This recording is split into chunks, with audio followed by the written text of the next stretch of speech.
প্রিয় দর্শক বন্ধুরা, এই মুহূর্তের জন্য শিক্ষক নিয়োগ তোড়জোড়। 1240 পদে নিয়োগ সুপারিশ, সুপার নিউমেমারি পোস্ট। জট কাটছে, দারুণ খবর উঠে আসছে। এই ভিডিওর মধ্যে সবটা তুলে ধরছি, তো ভিডিওটিকে শেষ পর্যন্ত দেখবেন, স্কিপ করবেন না, চ্যানেলটিকে সাবস্ক্রাইব করে সঙ্গে থাকবেন। চলুন কথাবার্তা না বাড়িয়ে আমরা মূল টপিকেই ফোকাস করি।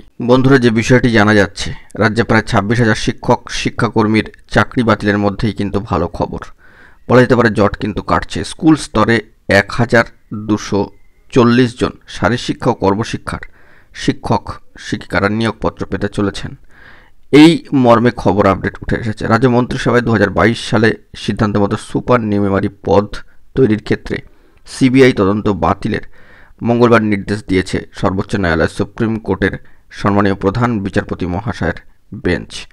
তারপরেই বুধবার স্কুল সার্ভিস কমিশন বা এসএসসি শারীরশিক্ষা ও কর্মশিক্ষা পদে 1240 জন চাকরি প্রার্থীর নামের সুপারিশপত্র পাঠালো মধ্যশিক্ষা পর্ষদে।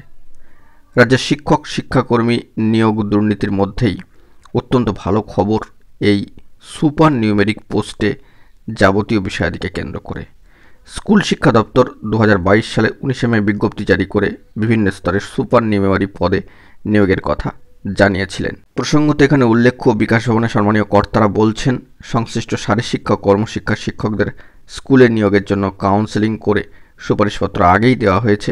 এসএসসির 2016 সালে শারীরশিক্ষা ও কর্মশিক্ষা প্যানেলে নাম থাকা এই 1240 জন প্রার্থীকে অনুমোদনপত্র দেওয়া হয়েছে আগেই। সুপার নিউমেমারি পদ তৈরি বেআইনি বলেও সুপ্রিম কোর্টে জানায়নি। তো ফলত কমিশনের এবার পর্ষদকে চাকরি প্রার্থীর সুপারিশপত্র পাঠিয়ে দিয়েছে। তবে এখনও মহামান্য কলকাতা হাইকোর্টের সম্মানীয় বিচারপতি বিশ্বজিৎ বসু মহাশয়ের এজলাসের দিকে নজর রয়েছে, কারণ সেখানে এই সংক্রান্ত মামলা রয়েছে। স্কুল শিক্ষা দপ্তরের সম্মানীয় এক আধিকারিক জানাচ্ছেন, এসএসসি পর্ষদের কাছে সংশ্লিষ্টদের সুপারিশপত্র না পাঠালে সুপ্রিম কোর্টের রায়ে পর শারীরশিক্ষা ও কর্মশিক্ষা প্রার্থীরা আবার মহামান্য কলকাতা হাইকোর্টের ডিভিশন বেঞ্চের দ্বারস্থ হতে পারতেন। এখন সেই আশঙ্কা কাটল, অর্থাৎ জট কাটল। রাজ্য সরকারের বিজ্ঞপ্তিতেই বলা হয়েছে, এই পদে নিয়োগে অনুমোদন দেওয়া হলেও তারা মহামান্য কলকাতা হাইকোর্টের চূড়ান্ত রায়ের জন্য অপেক্ষা করবে। তো দেখা যাক পরবর্তী ক্ষেত্রে কী আপডেট উঠে আসে। এখন এটুকুই ভালো খবর, অবশ্যই চ্যানেলটিকে সাবস্ক্রাইব করে নিয়ে সঙ্গে থাকবেন এরকম জরুরি আপডেটগুলি পাওয়ার জন্য। ধন্যবাদ।